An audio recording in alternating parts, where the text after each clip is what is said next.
আসসালামু আলাইকুম। অন্য মঞ্চের আলাপ চাইতায় আপনাদের সকলকে আমন্ত্রণ জানাচ্ছি। চিকেন স্নেক পুরোপুরি প্রস্তুত। বাংলাদেশের কপালে বড় দুঃখ আছে।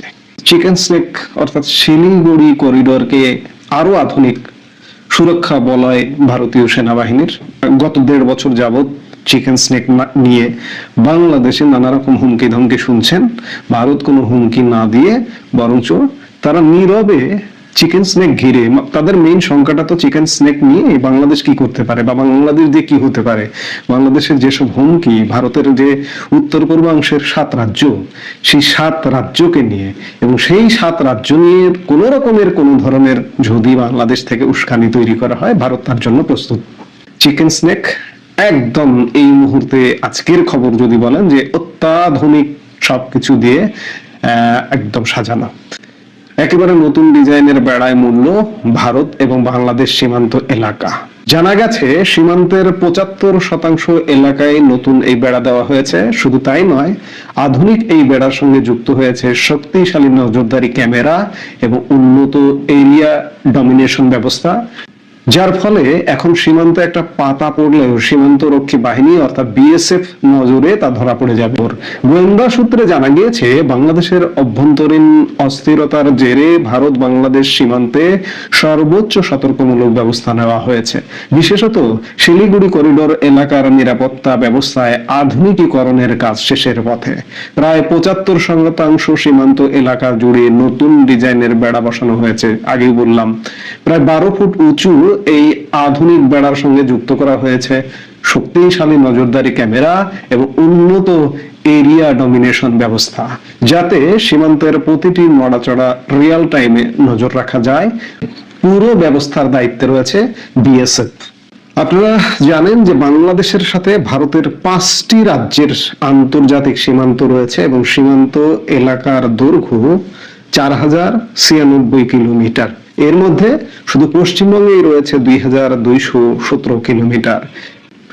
সীমান্ত অনুপ্রবেশ, চোরাচালান এবং অস্থিরতার প্রভাব ঠেকাতে এমন আধুনিকীকরণ, এছাড়াও নিরাপত্তা জনিত হুঁশিয়ারি মাথায় রেখে ভারত বাংলাদেশ সীমান্তে 360 ডিগ্রি নিরাপত্তার জন্য বাড়তি 8160 কোটি টাকা খরচ করে 2টি বাড়তি আকাশ অ্যাডভান্স মিসাইল সিস্টেম এবং ভৈরব ব্যাটালিয়ন, চিকেন স্নেকের যে ব্যাটালিয়নটা আছে সেটার নাম ভৈরব ব্যাটালিয়ন, সেই ভৈরব ব্যাটালিয়নকে মোতায়েন করা হয়েছে। এমনকি আত্মরক্ষার জন্য ঢাল করা হয়েছে S-400 ডিফেন্স সিস্টেম। রাশিয়ার কাছ থেকে কেনা সারফেস টু এয়ার মিসাইলও চিকেন স্নেকের সুরক্ষায় প্রস্তুত রাখা হয়েছে বলে জানা গেছে। যাই হোক, এত প্রস্তুতি কেন? আপনি স্বাভাবিকভাবে একটু চিন্তা করুন তো। আমি তো অনেকদিন ধরেই বলছি যে ভারত তাদের সীমান্তে যে বাজেট, তার থেকে বাজেট বাড়িয়ে দেবে। বাংলাদেশে যা হচ্ছে তা ভারত গ্রহণ করতে পারবে না, গ্রহণ করতে পারছে না। আসলে এই যে বর্তমান অবস্থাটা দেখুন, যে বাংলাদেশের সাথে ভারতের আসলে সম্পর্ক হবে না, আপনি যত কথাই বলুন না কেন। যে প্ল্যান বি, ভারতের যে প্ল্যান বি, বিএনপিকে এগিয়ে দিয়েছে বাংলাদেশে, বিএনপির প্রতি একটা প্রচ্ছন্ন সমর্থন জানিয়েছে, কিন্তু বাস্তবতা ভিন্ন কথা বলছে। এই মুহূর্তে বাংলাদেশে জামাত ক্ষমতায়, অনির্বাচিত অবস্থায়। ডক্টর ইউনূস জামাতেরই প্রতিনিধি এবং আগামী দিনে জামাতকে ক্ষমতায় বসিয়ে দিয়েই ডক্টর ইউনূস যাবে, এটা একদম পরিষ্কার। কদিন আগেও আমরা হিসেব করেছিলাম।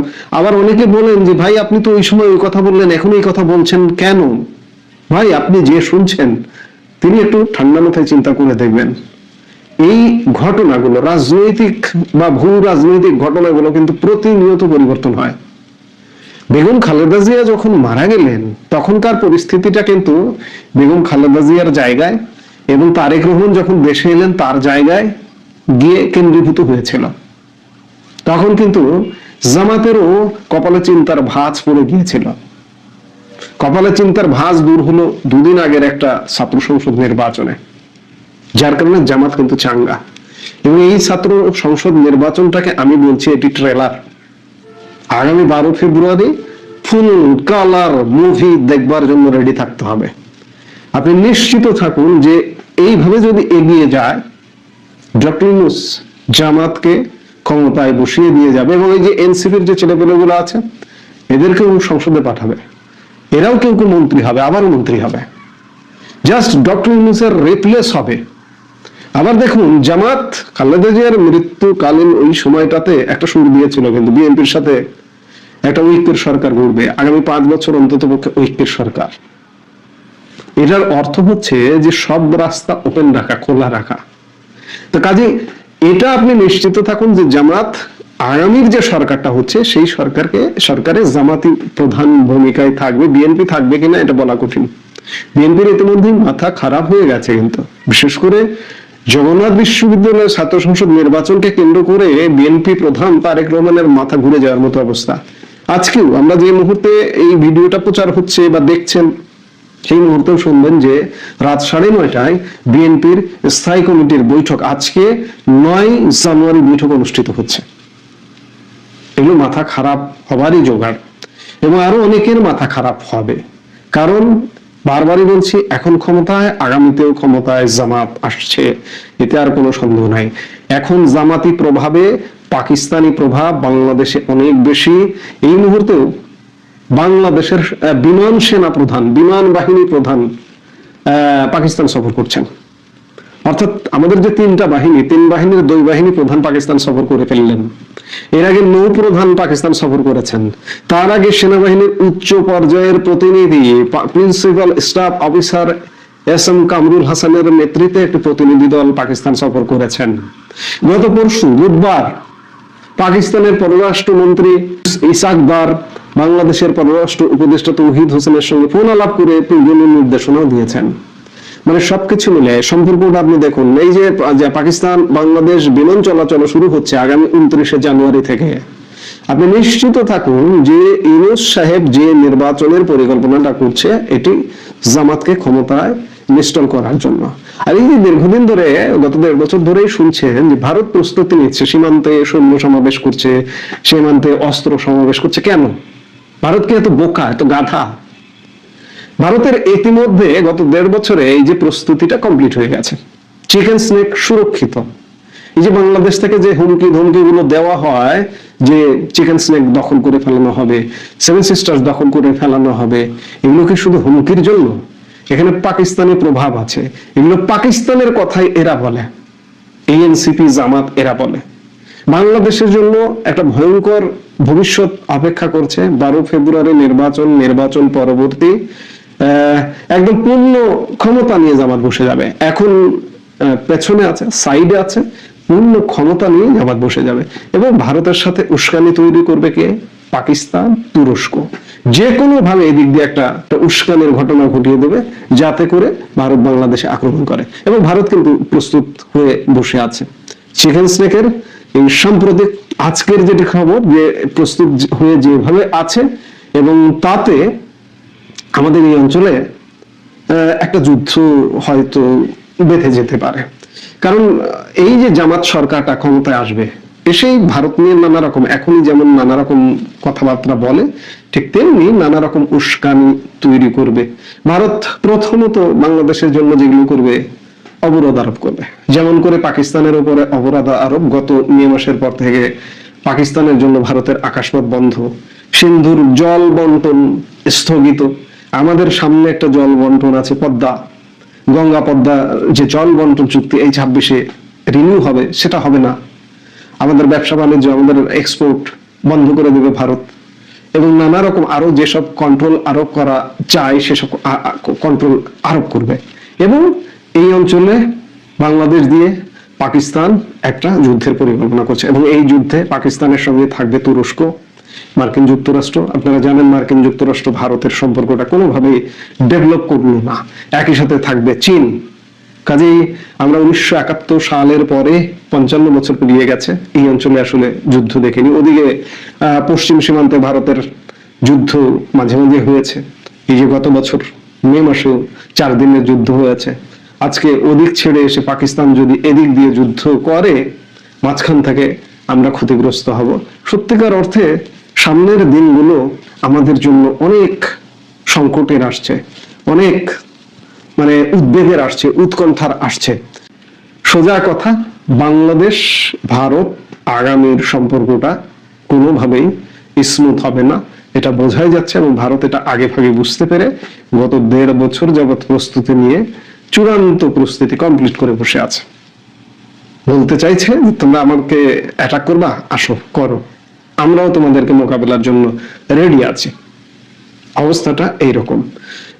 ওই যে বলা হয়ে থাকে না যে 71-এর যে কোনো অংশে কম না এই মুহূর্তে বাংলাদেশ, ভারত বা পাকিস্তান এই অংশটা, আমরা সেদিকেই যাচ্ছি। কিন্তু এই মুহূর্তে আজকে জানুয়ারি 10 তারিখ 1972 সালের এই দিনে বাঙালি জাতির জনক বঙ্গবন্ধু শেখ মুজিবুর রহমানের স্বদেশ প্রত্যাবর্তন দিবস।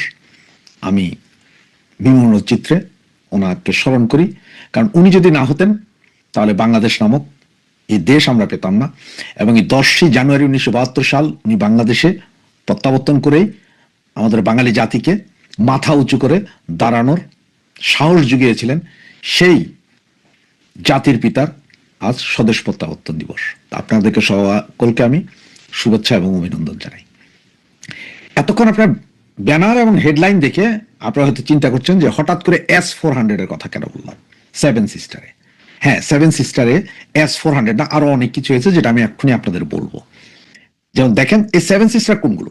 7 সিস্টার হচ্ছে যে আসাম, মেঘালয়, অরুণাচল প্রদেশ, মণিপুর, মিজোরামপুর, নাগাল্যান্ড এবং ত্রিপুরা, এই 7টি অঞ্চল বা 7টি স্টেট ভারতের আমাদের বাংলাদেশের সাথে সরাসরি সম্পৃক্ত। কারণ বাংলাদেশ 3 দিক থেকেই ভারত দ্বারা বেষ্টিত, এবং এই 7টি অঞ্চল যাকে 7 সিস্টার বলা হয়, এগুলো আমাদের দেশের সাথে একেবারে ঘনিষ্ঠভাবে লাগোয়া, এবং যেটাকে বরাবরই আমাদের এই হাসনাত, সার্জিস ও মৌলবাদী শক্তি বারবার এটাকে কাট অফ করে দিবার হুমকি দিচ্ছিলেন।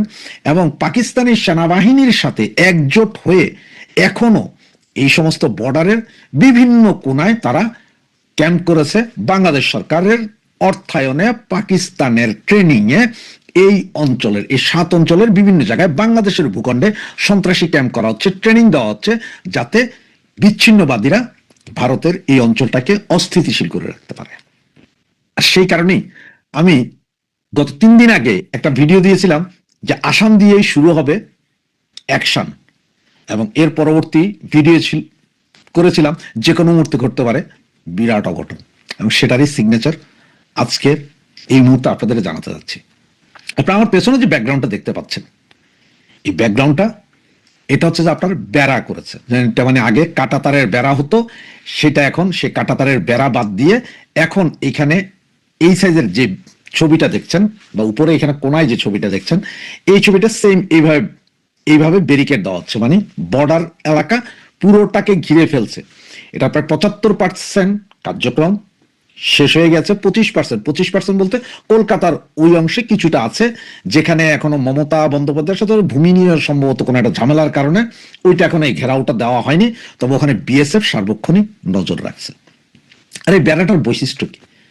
এটা হচ্ছে 12 ফিট উচ্চতা একটা বেড়া, তার উপরে আছে আপনার কাঁটাতার উপরে কাঁটাতার আছে, এবং এটা নিচের দিকে মাটির নিচে প্রায় 3.5 থেকে 4 ফিট নিচ থেকে এই জিনিস উঠানো হয়।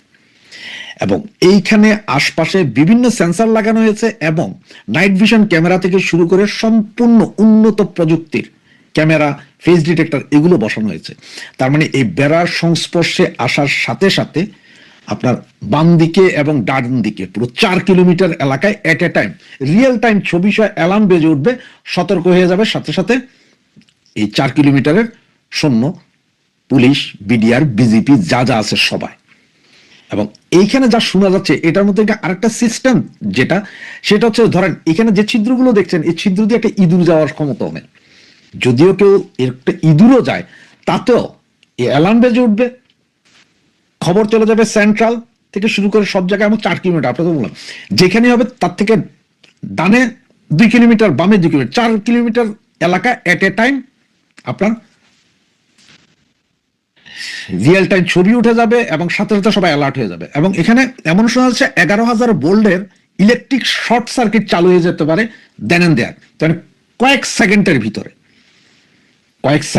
11,000 ভোল্টের ইলেকট্রিক চালু হয়ে যেতে পারে। তার মানে হচ্ছে আপনি কেউ যদি কেটে যদি ঢুকারও চেষ্টা করে ওখানেই মরবে, এই অবস্থা রেখেছে। এবং এছাড়াও পুরো এই 7 সিস্টারের মধ্যে ওনারা আপনার S-400 যেটা ভূমি থেকে আকাশ এবং ভূমি থেকে ভূমিতে নিক্ষেপণযোগ্য যেই এয়ার ডিফেন্স আছে, এই ডিফেন্স সিস্টেম বসানো হয়েছে S-400 এবং সেখানে বসানো হয়েছে আপনার পিনাকা এবং ব্রাহ্মস মিসাইলের লঞ্চ প্যাড, ওগুলো ওখানে প্রস্তুত।